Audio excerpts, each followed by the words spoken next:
अस्सलाम वालेकुम नाजरीन, मैं हूं मोहम्मद अब्दुल हकीम। 7H न्यूज़ में आपका इस्तकबाल है। चंचलगुड़ा गुड़ी बौली के रहने वाले 50 साला मोहम्मद अकबर 31 मार्च से लापता हैं और इनकी गुमशुदगी की रिपोर्ट रैन बाजार पुलिस स्टेशन में दर्ज कराई गई है। अगर जिस किसी को भी ये साहब दिखें तो ये फ़ोन नंबरों पर इत्तला दें। 7032530994 पर इनकी इत्तला दें तो बहुत मेहरबानी होगी।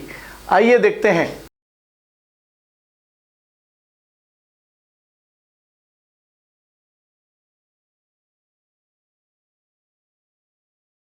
A1 टाउनशिप की एक और नई पेशकश। जहांगीर पीर दरगाह से 2 किलोमीटर पहले मल्टीनेशनल कंपनीज के करीब, जो कि बिल्कुल आबादी से लगा हुआ, बेंगलोर हाईवे से सिर्फ 5.5 किलोमीटर, बीटी रोड से लगा हुआ, तमाम डेवलपमेंट के साथ 5,50,000 में 100 गज का प्लॉट। A1 टाउनशिप में आपका ये छोटा सा इन्वेस्टमेंट आपका और आपके बच्चों का मुस्तकबिल बदल सकता है। आज ही तशरीफ लाएं और A1 टाउनशिप के इस प्रोजेक्ट से फायदा उठाएं। Office at pillar number 235 opposite fisheries department, Rajendra Nagar, Hyderabad. खबर है शहर की, खबर है गाँव की, खबर है सारी दुनिया की। 7H न्यूज़ पसंद आए तो लाइक कीजिए, शेयर कीजिए और सब्सक्राइब करना ना भूलें। 7H न्यूज़, आपकी आवाज।